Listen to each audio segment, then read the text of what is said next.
प्रणाम करता है और उनके समक्ष जाकर अपनी समस्त समस्याओं का समाधान समूल प्राप्त कर लेता है। मैं प्रार्थना करती हूँ कि संत सिंगाजी महाराज पर एक सुजन पीठ स्थापित की जाए, ऐसी आप अनुमति प्रदान करेंगे।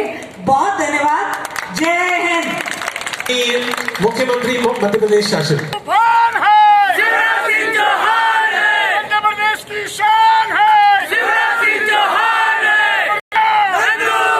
करता हूं, आप सबको नमस्कार करता हूं।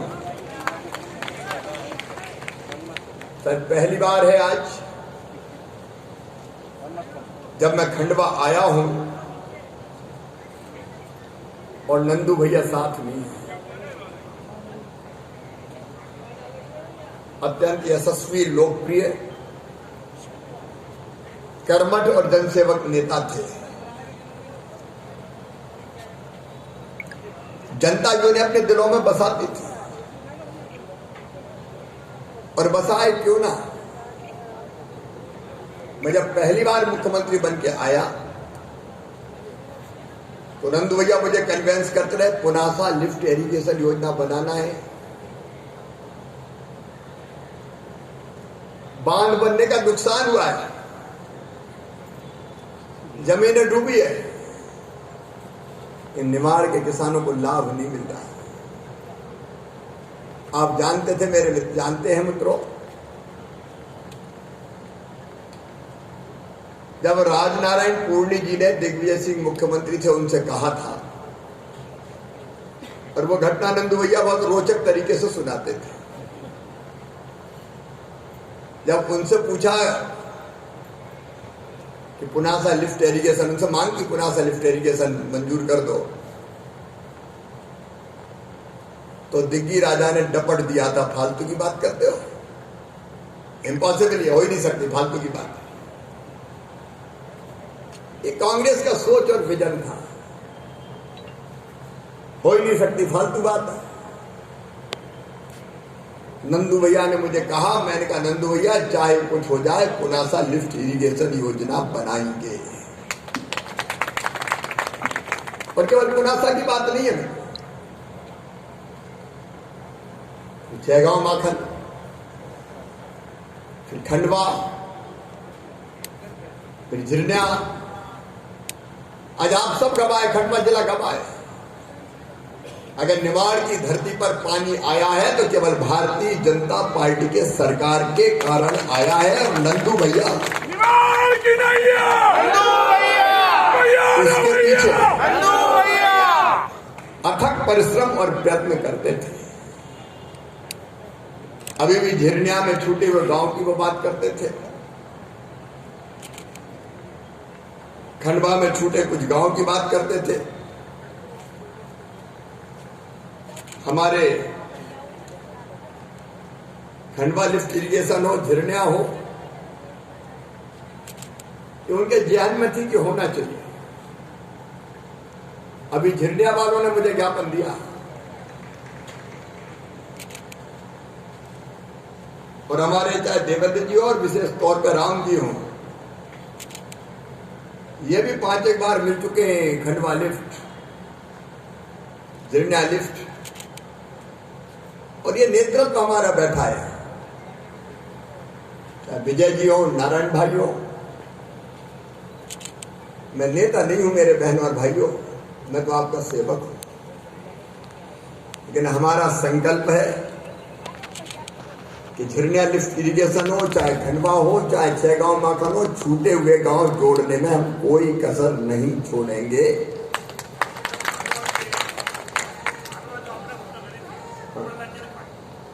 अब देवेंद्र जी, हमारे विजय जी कह रहे थे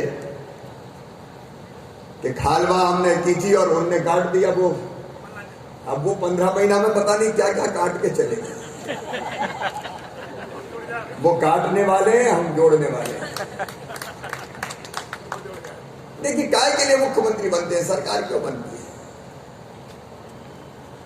इसलिए कि हम जनता की बेहतर सेवा कर सके।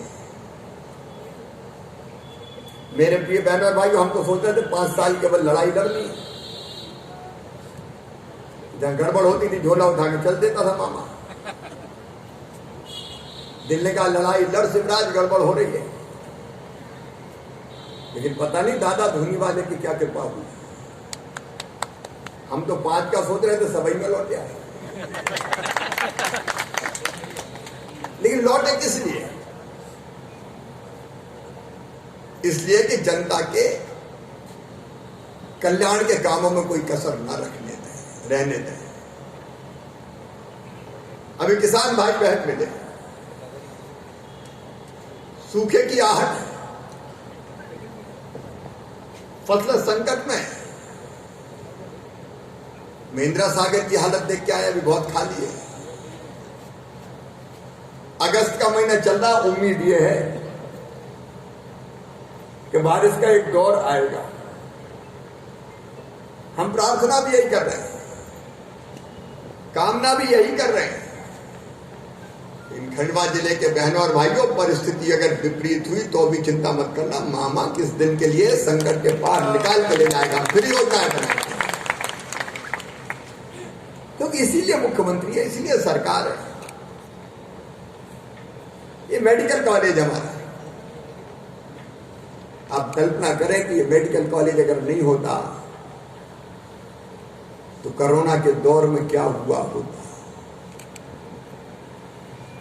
मैं नंदू भैया को और साथ में विजय साहब जी को भी धन्यवाद देना चाहूंगा। स्मृतियां चिरस्थायी बनाए रखने के लिए इस मेडिकल कॉलेज का नाम नंद कुमार सिंह चौहान शासकीय चिकित्सा महाविद्यालय किया गया। उनके समर्पण की और सेवा की याद दिलाता रहेगा। टंटिया मामा ने यहां इस धरती पर जन्म दिया है, टंटिया मामा। उनकी स्मृति में स्मारक बनाया गया और आजादी की 75वीं वर्षगांठ पे उसको और भव्य बनाया जाएगा। किशोर कुमार जी के बिना खंडवा अधूरा है। वो कहते थे खंडवा जाएंगे, दूध जलेबी खाएंगे। खंडवा का दूध, खंडवा की जलेबी कभी भूले नहीं। और मुझे वैसे समय कम मिलता है, लेकिन मैंने पिछले कार्यक्रम में भी कहा था और यहां भी मैं बताना चाहता हूं कि जब मैं थोड़ी बहुत निराशा में होता हूं तो किशोर दा का वो गीत रुक जाना नहीं तू कहीं हार के, मैं गाने लगता हूं। स्टेडियम को उद्घाटन किया, रखने का फैसला। अद्भुत भूमि है ये, और मेरे बहनों और भाइयों, इसका विकास हमारी जवाबदारी है। भाई देवेंद्र जी यहाँ है, ये भी दिन और रात लगातार कोशिश करते हैं खंडवा के विकास की। और जुझारू विधायक में खंडवा को नेतृत्व अच्छा मिला है।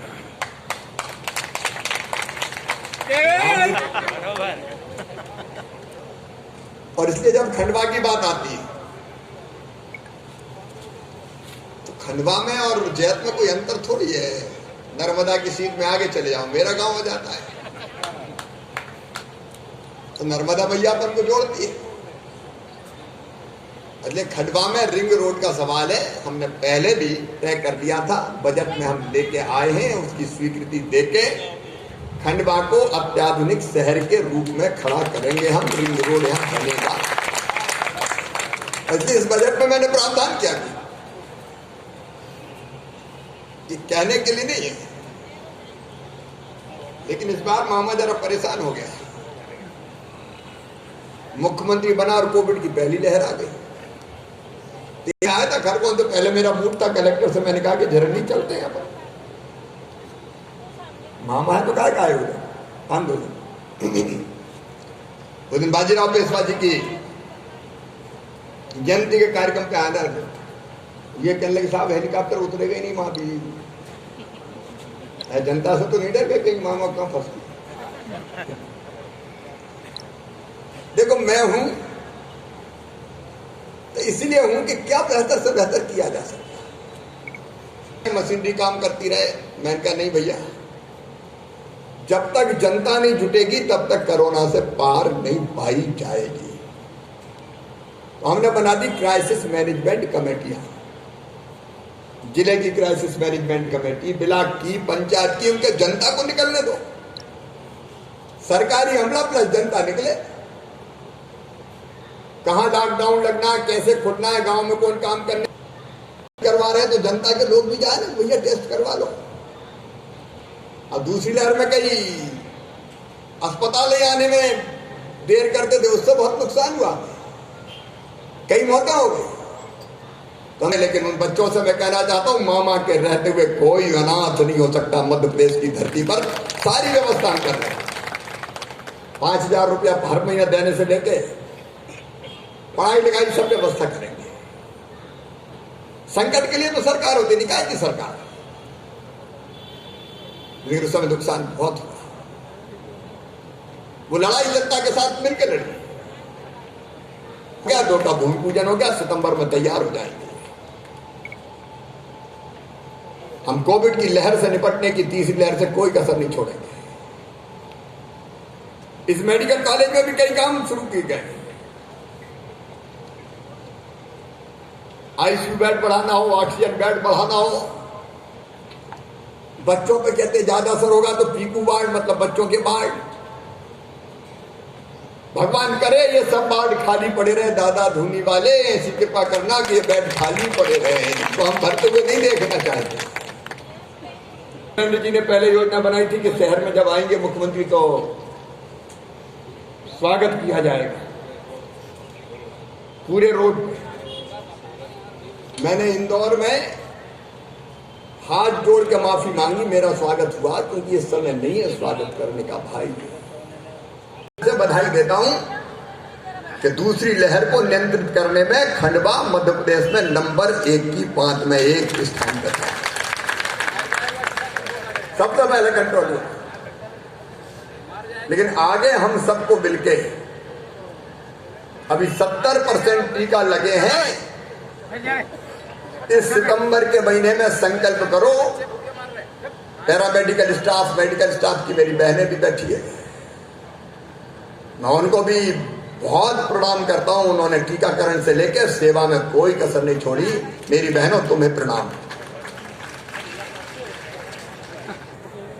तो दूसरा टीका भी लगवाना है, तो दोनों काम, एक पहला टीका, एक ड्यू डेट पे दूसरा टीका।